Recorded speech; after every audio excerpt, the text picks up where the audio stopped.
Quantos amam a palavra de Deus aqui? Meu irmão, olha, nem todas as vezes que eu chego à igreja eu chego animado. Não é pecado ser gente. Eu desconfio de gente que parece anjo. Você não é anjo, você é gente. E gente cansa, gente tem desânimo, gente tem vontade algumas vezes de mandar todo mundo lamber sabão. É ou não é? Mas a gente chega e se transforma. Há um poder na palavra. Então não adianta você ter uma expectativa na semente. Porque se eu coloco uma semente sobre a geladeira, não nasce nada. Se eu coloco uma semente dentro de um forno, não nasce nada. A semente é o que Deus vai liberar a você, e a terra é o seu coração. Essa é a junção perfeita. Então não é a minha habilidade, a minha oratória, não é a minha comunicação, esquece. É você. Então reaja à palavra. Entenda que esta palavra não está conectada só com o seu presente, mas eu creio na palavra profética que aponta para o meu futuro. E eu vou dizer para você, eu respeito pessoas que veem anjo, bola de fogo, carruagem, gente que fala que na madrugada veio um anjo no pé da cama. Eu nunca vi anjo, eu nunca vi bola de fogo. Eu digo para você que eu só estou até aqui em pé, porque eu tenho uma palavra. Eu respeito aqueles que veem muita coisa espiritual, mas eu confesso que eu não sou daqueles que veem muita coisa, mas eu sou daquele que acredita no poder da palavra. A palavra levanta, a palavra sustenta. Abra sua Bíblia comigo. Evangelho de João, capítulo 5, verso 1. João 5, 1. Algum tempo depois, Jesus subiu a Jerusalém para a festa dos judeus. Há em Jerusalém, perto da porta das ovelhas, um tanque com 5 entradas ao redor, o qual em hebraico é chamado Betesda. Ali costumava ficar um grande número de pessoas doentes e inválidas, cegos, mancos e paralíticos. Um dos que estava ali era paralítico. Fazia 38 anos. Quantos anos? É muito ou é pouco? É muito tempo. Quando o viu deitado, esse ouviu Jesus, e soube que ele vivia naquele estado havia tanto tempo, Jesus lhe perguntou: Você quer ser curado? Oh, pergunta maravilhosa. E o paralítico disse: Senhor, eu não tenho ninguém que me ajude a entrar no tanque quando a água é agitada. Então, enquanto estou tentando entrar, outro chega antes de mim. Então Jesus lhes disse: Levante-se, pegue a sua maca, ande. Imediatamente. Foi depois de um tempo? Não, imediatamente o homem ficou curado, pegou a maca e começou a andar. Isso aconteceu em um sábado. Feche os seus olhos. Senhor, fala conosco. O Senhor sabe o que eu preciso, e nem tudo o que eu quero eu preciso. O Senhor sabe. Fala comigo, Senhor. Renova as minhas forças, restaura a minha alma, alegra o meu interior, acalma o meu ser. Abraça-me, Senhor. Só o Senhor sabe quem eu sou de verdade. Fala comigo, Pai. Deixe-me compreender o Teu reino e viver a Tua vontade. É o que eu te peço em nome de Jesus. Amém. Essa história, todas as vezes que a leio, ela me intriga muito, porque fala de uma mentalidade doente. Todos nós temos na ponta da língua uma história sobre nós mesmos, porque a gente é como é.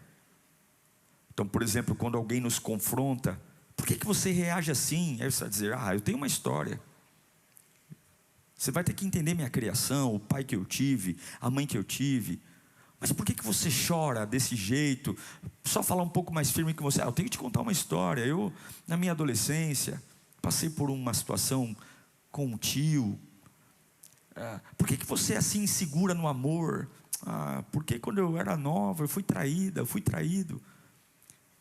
É como se nós, quando tivéssemos algum momento de fragilidade, a gente sempre respondesse como defesa a nossa história, o nosso limite, aquilo que nós olhamos e falamos: olha, não me cobre muito, porque eu tenho uma história. Não pegue muito no meu pé, porque eu tenho uma história. Nós recebemos pessoas de igrejas o tempo todo aqui. E alguns vêm dizendo: olha, pastor, eu vou chegar, eu vou sentar lá no fundo, não vou me envolver muito com as coisas, porque na última igreja de onde eu vim, foi muito pesado, muito difícil. Então é o seguinte: até que essa história se resolva, ou até que eu entenda esta história, me deixa no meu canto, deixa eu ficar comigo. Mas a pergunta que eu faço é: e se essa história que eu acredito que eu vivi, que define muito como eu sou, o que eu falo, como eu reajo, e se essa história for uma mentira? E se eu estiver pautando a minha vida, me privando de viver milagres, me privando de viver o novo, se a história que eu acredito sobre mim for uma falácia, for uma mentira? Veja, havia uma crendice. Eu já fui lá pessoalmente no tanque de Betesda, perto da Porta das Ovelhas em Jerusalém. Ele é um grande poço mesmo, onde na época de chuvas, em Jerusalém, as águas descem, regando todo o tanque, e lá embaixo no poço, existem águas que se movimentam, porque existe uma onda vinda da chuva. Então a chuva acumula lá em cima e desce, e lá embaixo no tanque tem movimento de água. A Bíblia nunca disse que isso era verdade. Isso com certeza era uma crendice. Dentro do farisaísmo, dentro da ideia de tentar mexer, não muito diferente do que acontece hoje, onde as pessoas precisam de amuletos, onde as pessoas precisam tocar em alguma coisa. Eu não critico a fé de ninguém, mas uma fé madura não precisa ver nada para crer. Concorda comigo ou não? Quanto mais coisas eu preciso ter, quanto mais amuletos, mais infantil eu sou. Olha um quarto de uma criança, a quantidade de cor que tem nela, e olha um quarto de um adulto. Olha a quantidade de brinquedos espalhados pelo chão de um quarto de uma criança, e olha a quantidade de móveis que tem. Quanto mais velhos somos, mais coisas guardadas nós queremos. Sim ou não? Então, mas naquela época criou-se a ideia de que uma vez por ano um anjo descia, agitava as águas, e o primeiro que pulava no tanque era curado. O assunto correu, pronto. As pessoas amam ver um super-homem, alguém que vai fazer tudo por elas. E o que aconteceu?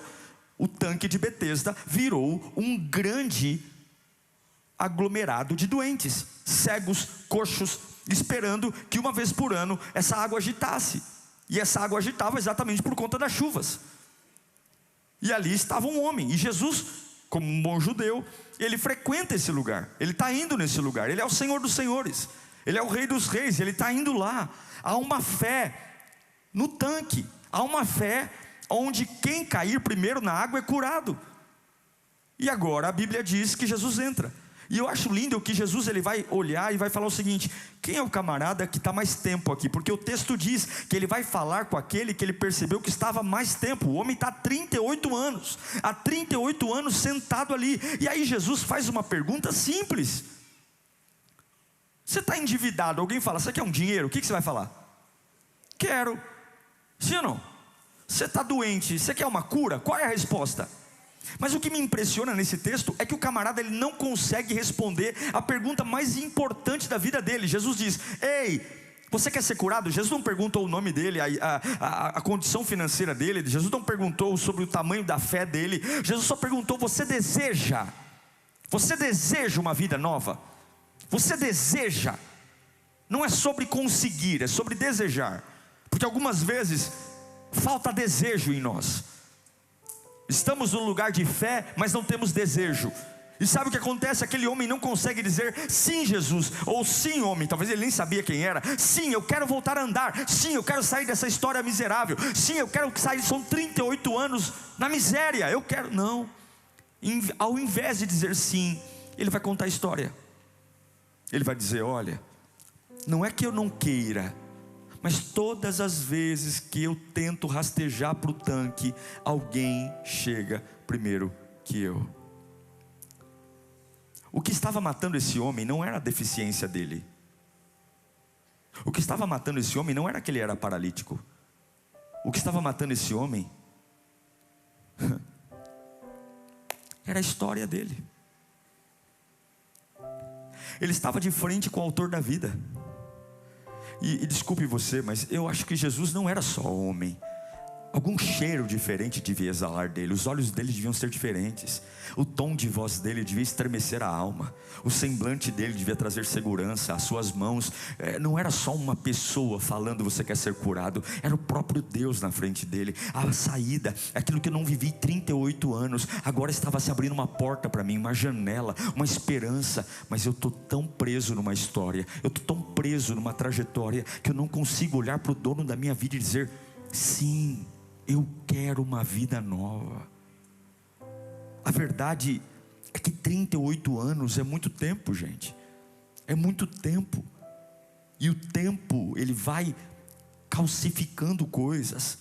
A verdade é que ele se convenceu que o único jeito de ter vida era o tanque. E eu pergunto aqui: quantas outras alternativas Deus tem para você? Mas você é uma mula, eu sou uma mula. Só conseguimos olhar para uma coisa, só conseguimos olhar para uma estratégia. É como se nós falássemos: eu só vou ser curado se isso acontecer, eu só vou ser feliz. A gente marca o território, a gente aponta onde é, como se nós tivéssemos que limitar o Deus da nossa vida a fazer algo medíocre. Deus não pede permissão para ninguém, Ele é Deus, Ele é Senhor, Ele faz o que quer fazer, e se não existe, Ele traz a existência. Não sou eu que vou dizer para Deus como vai acontecer, não sou eu que vou dizer os meus próximos passos. Eu só tenho que estar pronto e livre para responder a pergunta mais importante: você quer suprir seus limites? Você quer voltar a viver? E que eu esteja tão livre para dizer: sim, Senhor, faça da minha vida algo novo. Sim, Senhor, me traga uma força nova. Meu irmão, eu não sei para que eu estou pregando, mas sua história pode estar te matando. A história que você acredita sobre si mesmo. Quer ser curado? Não era paralisia. 38 anos, o camarada podia ter feito um carrinho de rolemã, o camarada poderia ter subido no ombro de alguém. Não, ele está sentado e dizendo: se tudo continuar dando errado, eu tenho uma desculpa. O problema é que as nossas histórias fazem as pessoas chorarem conosco. As pessoas chegam do nosso lado, batem no nosso ombro e dizem: rapaz, a tua vida não é fácil, hein? Eu sinto muito por você. Mas termina o café, termina o bolinho, e ele vai para a casa dele, e você continua vivendo a mesma vida miserável. Porque a minha história só atrai urubus e pessoas que querem ter dó de mim. E você não foi feito para ser alguém que exala dó. A Bíblia diz que nós somos filhos de Deus, e Ele é o Rei de reis. Ele não é rei de coitados. A Bíblia diz Rei de reis, Senhor de senhores. E até que você seja rei da sua vida, Senhor dos seus desejos, Ele não será o seu Senhor. Que absurdo! Não foi a deficiência, foi a história. Será que a sua história e a minha história não está nos parando? Será que as coisas que nós aprendemos a contar, que explica tudo, mas não cura nada? Estou rejeitando avanços, estou rejeitando coisas novas, porque carrego crendices. É tempo de consertar a sua história, é tempo de se livrar dela. É tempo de pararmos de olhar para a nossa condição. Nós damos muito poder à história, muito poder. Eu conheço pessoas que eu vi ao longo da vida brigando por coisas bestas, porque não queriam aceitar uma história diferente. Meu querido, nada do que você perdeu se compara ao que Deus pode fazer. Quebra seu orgulho hoje, quebra seu orgulho. Eu não quero ser feliz do meu jeito, eu quero ser feliz de qualquer forma, desde que eu seja feliz. Eu não quero prosperar do jeito que eu coloquei no diário, eu vou prosperar do jeito que eu tiver que prosperar. Se Deus quiser mudar a minha história, a minha geografia, se Deus quiser mudar o meu dia, se Deus quiser mudar o meu estilo de vida, eu estou pronto. Você tem que se tornar uma pessoa flexível. Eu não sei para que eu estou pregando aqui, mas algumas pessoas têm que acabar com as suas ladainhas. Essa história que você repete, que torna você uma pessoa distante, uma pessoa sistemática. Ninguém consegue se aproximar de você. Qualquer proposta de avanço você rejeita, qualquer proposta de cura você rejeita. Qualquer relacionamento não se abre para o amor, não se abre para a fé, não se abre para o serviço, não se abre para a unção, porque você tem medo da história. E Jesus está dizendo: eu sou maior que a sua história. Mesmo nessa história complexa, eu estava lá. Você não morreu porque deu sorte, você não morreu porque eu estava lá, você não morreu naquele acidente, não foi porque o bandido errou o tiro, você não morreu porque eu coloquei minhas mãos em você. A tua mãe não te abortou, não foi porque o aborto deu errado, foi porque eu preservei você no ventre dela. Você está exatamente onde deveria estar, e Ele manda dizer: quebre essa história, quebre essa história, Quebre ela, quebre. Esteja pronto a responder. Talvez seja por isso que alguns dizem: eu não vou me batizar porque eu tenho medo. Eu não vou fazer coisas novas porque eu tenho medo. A minha vida ministerial eu tive que furar várias bolhas. Na minha vida ministerial e na vida da Lírio, eu tive que furar várias bolhas, até mesmo dos meus líderes, porque nós tínhamos uma mentalidade, nós tínhamos uma história. A história era: igrejas de periferia são assim, igrejas que nascem assim são assim. Eu ouvi isso, eu fui ministrado sobre isso, eu ouvi discursos assim a minha vida inteira. E para viver o que estamos vivendo aqui hoje, eu tive que respeitar a minha história, mas dizer: eu não vou viver a base dessa história. Nós podemos fazer uma história nova. Respeito os meus antepassados e os amo e os honro, mas eu tenho o Deus da minha vida, que tem a chave da vida e da morte em suas mãos, que tem todo o poder e glória, que está olhando para mim dizendo: ei, vamos sair daí. E eu vou ficar contando minha história para Ele? Se eu posso esquecer da minha história velha, escrevendo uma história nova? Eu me lembro de uma mulher na Bíblia. Olha que interessante, o paralítico do tanque de Betesda estava num lugar com muitas pessoas, e ele foi incrédulo. Mas a Bíblia conta em Marcos capítulo 5, versículo 28, de uma mulher que tinha um fluxo de sangue há 12 anos. Diferente do paralítico que tem Jesus na frente dele dizendo: bora, essa mulher não tinha Jesus perto dela. Essa mulher estava sozinha dentro de casa. A Bíblia diz, e a Bíblia não pode mentir, que essa mulher gastou tudo o que tinha. Veja, ela tinha uma hemorragia. A sociedade judaica sempre foi muito preconceituosa, e uma hemorragia, ela precisa ser examinada nas partes íntimas.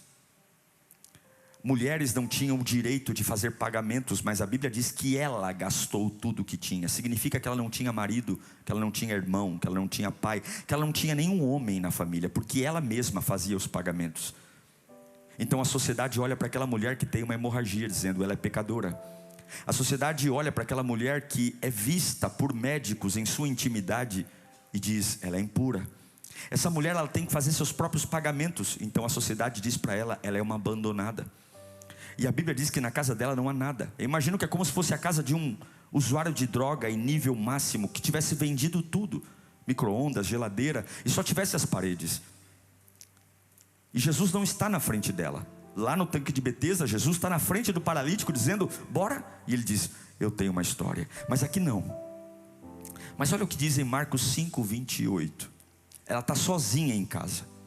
E ela, porque pensava. Vamos ler juntos no 3, 1, 2, 3. Se eu apenas tocar no seu manto, serei curada. Ela não é uma teóloga. Ela não é uma religiosa. Ela não está ouvindo um pastor pregar com fundo musical. Ela não tem um climinha favorável. Ela não está sofrendo uma grande emoção. Ela não está vendo um artista. Ela está na casa dela. Ela está na miséria dela. E ela tem uma história de 12 anos.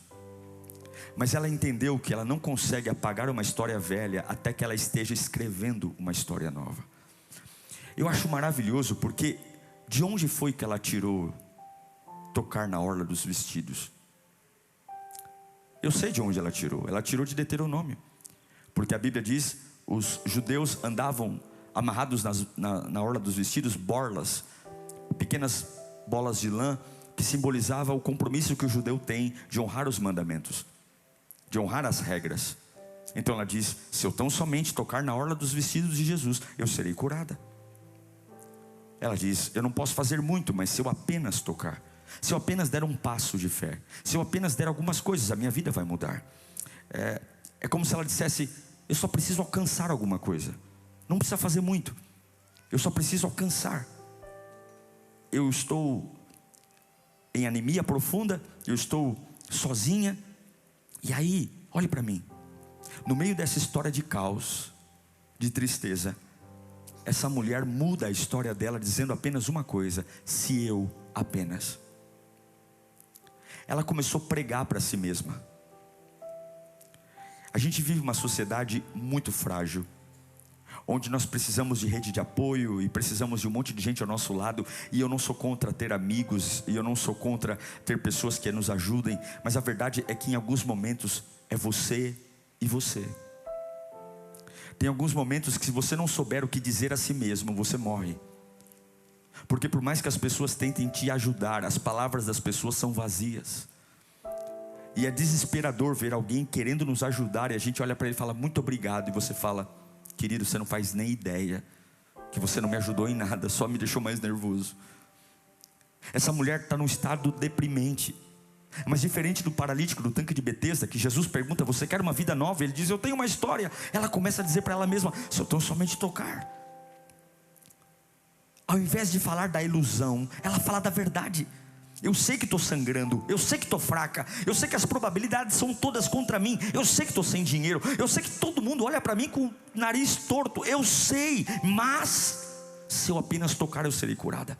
Se eu apenas der alguns passos eu serei curada. Eu acredito que a primeira vez que ela disse isso, talvez nem ela mesma acreditou. Mas a fé não é sobre falar do nada. A fé é sobre acender o coração. A fé não nasce, é por isso que eu vou falar uma coisa um dia. Não, a fé não é uma reza que você fica ali repetindo palavras sem raciocínio. Não, a fé é algo que você alimenta de dentro para fora. Assim como o ódio gruda na gente, assim como uma ofensa nos machuca, a fé tem o poder de limpar o nosso interior. E eu preciso repetir para mim, porque há lutas internas que não querem que eu vença. Há lutas internas que querem que eu permaneça na mesma história desgraçada, que eu complete aniversários, 12 anos de fluxo, 13 anos de fluxo, 14 anos de fluxo, e todo mundo passe da minha casa, e minha casa vire um sinal da região, dizendo, ali mora uma mulher doente, ali mora uma mulher doente. Aí as vizinhas falam, a minha casa virou um ponto de referência, ali mora um drogado, ali mora um viciado, ali mora um prostituto, ali mora alguém que não dá certo no casamento. Vixe, ali aquele meu vizinho, todo mundo tem um vizinho para falar, todo mundo tem um vizinho para dizer, ali aquele vizinho é assim. E a casa dela era assim, mas a Bíblia diz que ela fechou a porta e ela repetiu para si mesmo aquilo que a fé poderia gerar. Não é sobre dinheiro, não é sobre força, é sobre fé. E eu pergunto, cadê a sua fé, meu irmão? Cadê a sua fé? Tire a fé dos homens e coloque a fé em Deus. Ela disse, eu apenas tocar. Foi algo tão poderoso que talvez no começo não surtiu efeito, mas daqui a pouco ela começou a se envergar, daqui a pouco ela estufou o peito, murchou a barriga. Se eu tão somente tocar, se eu tão somente tocar, se eu tão somente tocar. É quando a fé supera o limite, é quando a fé supera a necessidade, é quando a fé supera a resistência. E você não é filho de chocadeira, você é filho de Deus. Onde está o teu Deus? Viemos para a igreja, cantamos, celebramos, mas temos uma fé de rato, uma fé que chora por qualquer oposição. Satanás sempre vai ser opositor a você, o inimigo sempre vai tentar te destruir. Onde está a novidade? A novidade é que eu enfraqueci, a novidade é que eu sei o que o diabo faz e esqueci o que Deus faz. Eu sei o que o inimigo faz e esqueci o poder de Deus. Não, o inimigo está lá porque ele faz parte do show. Você tem que lembrar que aquele que começou a boa obra, ele não desistirá de você. Se eu tão somente tocar na orla dos seus vestidos, eu serei curada. Ah, meu Deus do céu, aquela mulher sai de casa sangrando e ela está dizendo a si mesma, talvez ela disse o caminho todo. Alguém deve ter olhado e dito, ela está bêbada, ela está drogada, ela fumou alguma coisa, porque eu acredito que ela falou, se eu parar de pregar para mim eu caio. Se eu parar de me lembrar o que eu acabei de começar a escrever, eu caio. Eu tenho certeza que ela saiu de casa dizendo, se eu tão somente tocar na orla eu serei curada. Se eu tão somente eu tocar na orla eu serei curada. Já viu gente falando sozinho na rua? O que você chama essa pessoa do quê?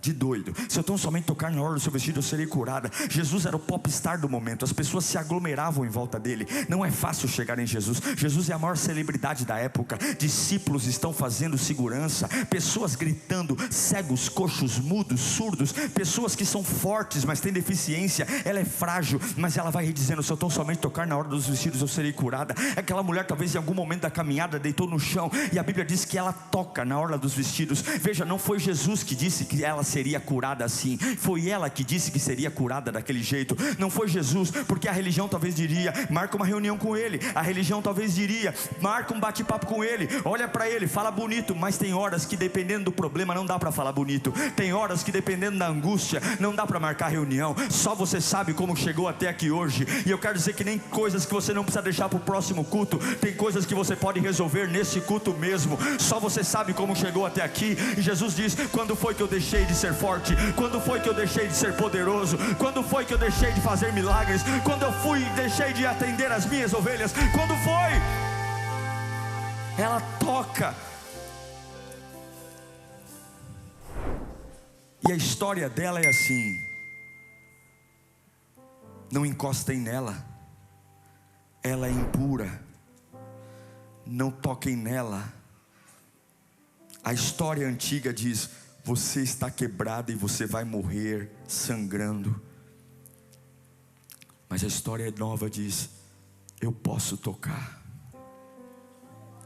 Quem disse que eu não posso tocar? Eu posso tocar. Todos me proibiram de tocar em pessoas. Eu posso tocar sim. Eu posso chegar até Ele. E eu pergunto para você: qual das histórias funciona melhor? A história antiga ou a história nova? Ela toca em Jesus. Jesus diz: Jesus é onisciente. Ele já sabia que isso ia acontecer.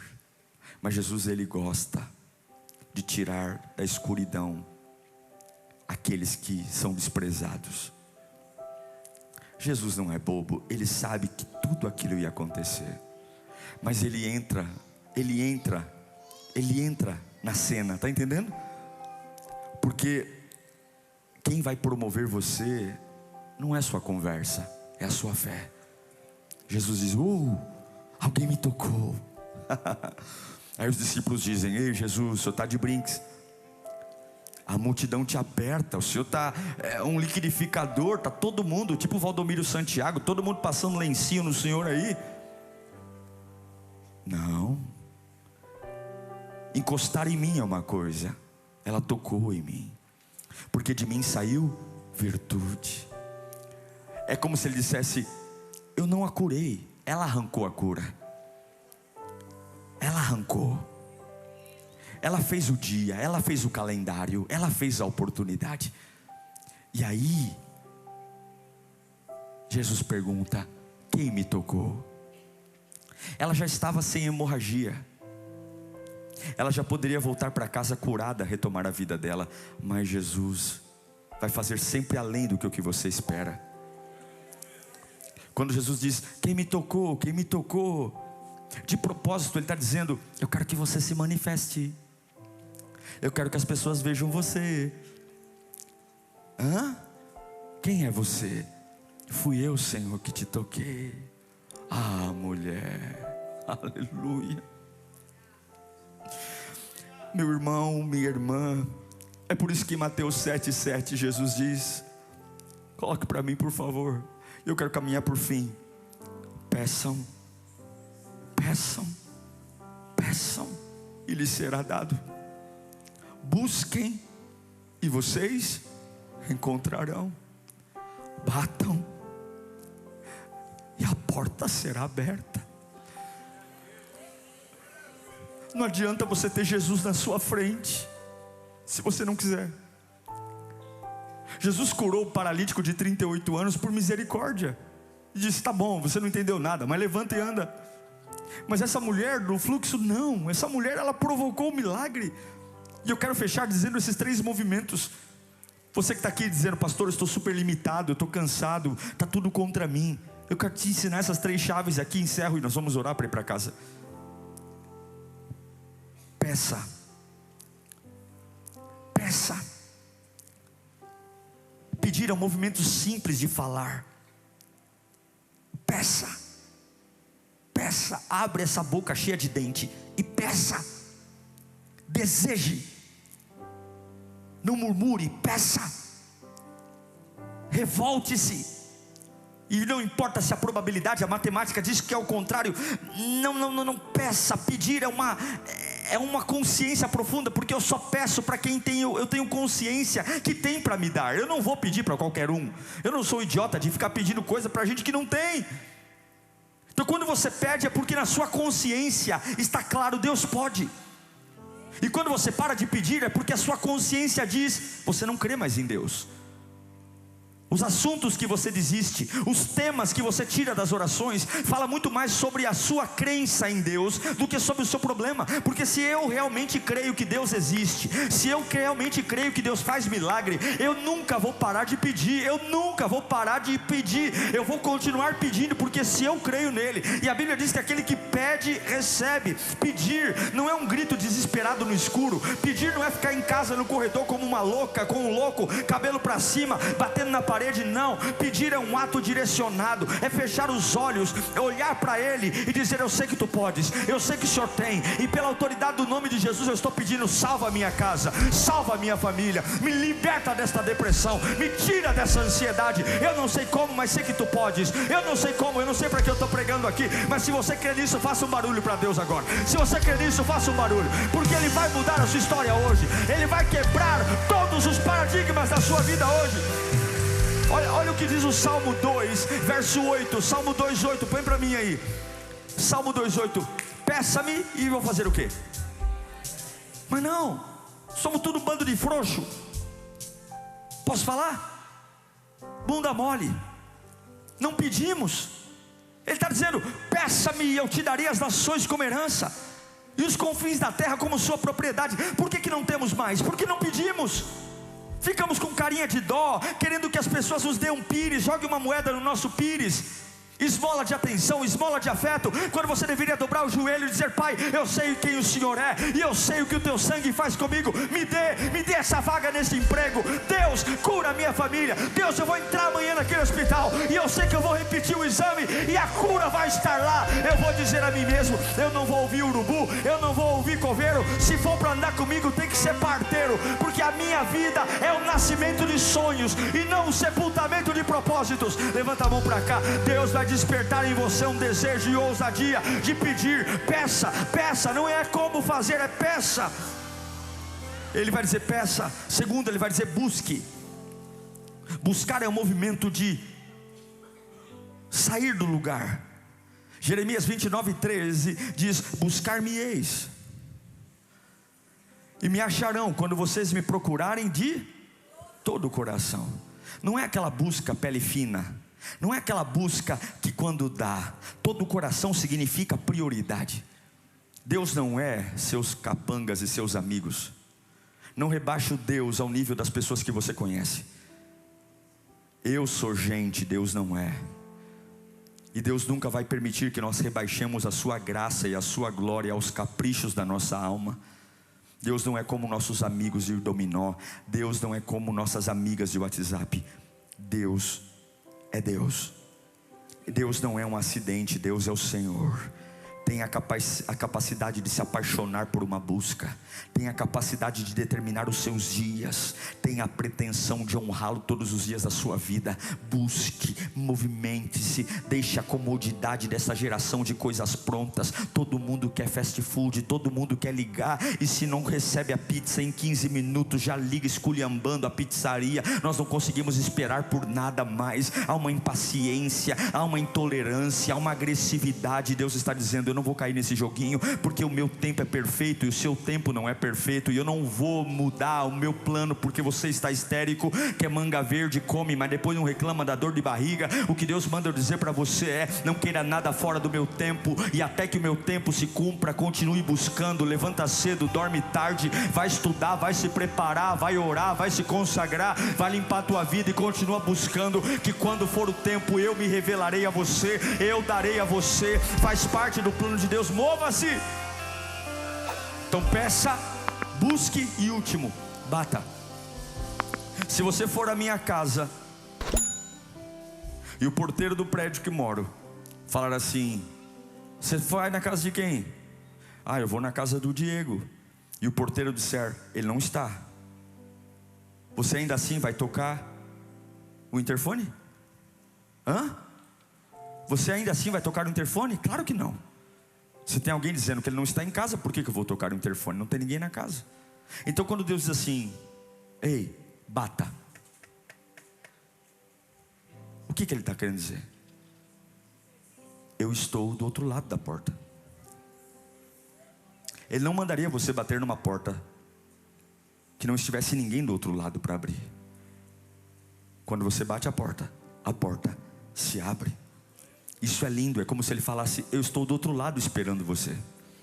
Eu estou do outro lado esperando você reagir. Eu quero profetizar na sua vida Isaías 45, do 1 ao 3. E aqui encerro. Assim diz o Senhor, o seu ungido a Ciro, cuja mão direita eu seguro com firmeza, para subjugar as nações diante dele e arrancar a armadura dos reis, para abrir as portas diante dele, de modo que as portas não estejam mais trancadas. Recebe aí, levanta a mão. Eu irei adiante de você, aplainarei os montes, eu derrubarei as portas de bronze e romperei as trancas de ferro, diz o Senhor. Darei a você tesouros das trevas, riquezas armazenadas em locais secretos, para que você saiba que eu, o Senhor, o Deus de Israel, que o convoco pelo nome, por amor do meu servo Jacó, do meu escolhido Israel, eu convoco pelo nome e concedo a você um título de honra, embora você não me reconheça. Eu encerro dizendo: o labirinto que você está tem saída, qualquer que seja a situação, mas você tem que escolher quem você é. Que história você conta sobre si mesmo? Você nunca vai apagar uma história velha até que esteja escrevendo uma nova. E tem coisas que Deus não vai consertar. Tem coisas que você vai orar e Deus não vai consertar. E não vai consertar porque Ele não quer, porque Ele não precisa consertar isso para te dar o que você precisa. Davi orou para Deus curar o filho dele, que estava doente, e Deus não o curou. O filho de Davi morreu. Porque tem coisas que por mais que você peça, Deus não vai fazer. E a pergunta é: até quando você vai ficar no chão, pedindo para Deus fazer aquilo que a sua história pede, quando você poderia romper com ela e dizer: Pai, eu não vou viver pelos meus limites, eu vou viver pela Tua presença. Que essa noite seja uma noite de libertação. Que o Senhor leve você a uma nova compreensão de que Ele está à sua frente, dizendo: vem comigo, vem, vamos fazer coisas novas, filho. Vamos, eu não preciso de nada do que você perdeu, eu preciso só do seu coração na minha presença hoje. Feche os seus olhos agora. Pai querido, eu quero orar pelo Teu povo, eu quero orar pelos Teus filhos que estão aqui. A Tua palavra é verdade, a Tua palavra é fonte, e eu não vou me ausentar da minha responsabilidade. Eu não vou ficar me valendo da piedade, não vou ficar me valendo da tragédia. Eu estou me levantando hoje.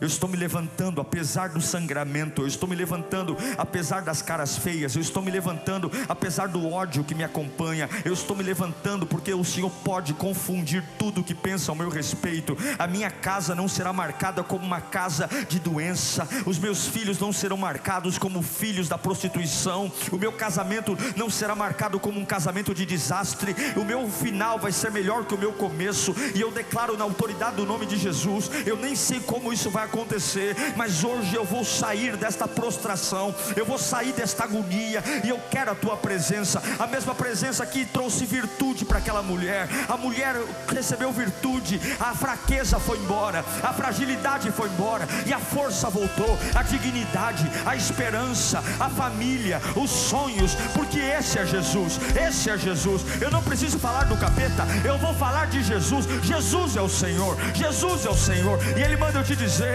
eu conheço você, eu sei há quantos anos você está sentado na mesma, eu sei o quanto você tem repetido essa ladainha, e eu não quero te dar uma vida de isopor, eu não quero te dar uma vida de máscara, eu não quero te dar uma vida de teatro. Eu não dei minha vida na cruz para que você fosse um artista, para que você fosse alguém que finja viver. Eu tenho uma vida em abundância, e se você me aceitar hoje, se você buscar, se você pedir, se você bater a porta, eu abro o céu diante de você, eu quebro as maldições, eu limpo o teu passado, e do lugar da tua vergonha eu te darei dupla honra, do lugar do teu vexame eu te darei a unção. Eu não sei para quem eu estou pregando, mas Deus está levantando pessoas nesta noite, Deus está colocando pessoas em pé, e Ele está dizendo: eu não vou só curar você, mas eu vou mudar teu nome, eu vou mudar tua história, eu vou mudar tua reputação, eu te darei dignidade, eu vou fazer todos pararem e verem que você não é o que pensam,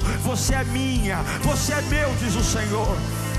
Aleluia, aleluia.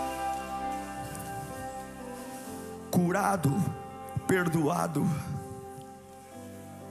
santificado.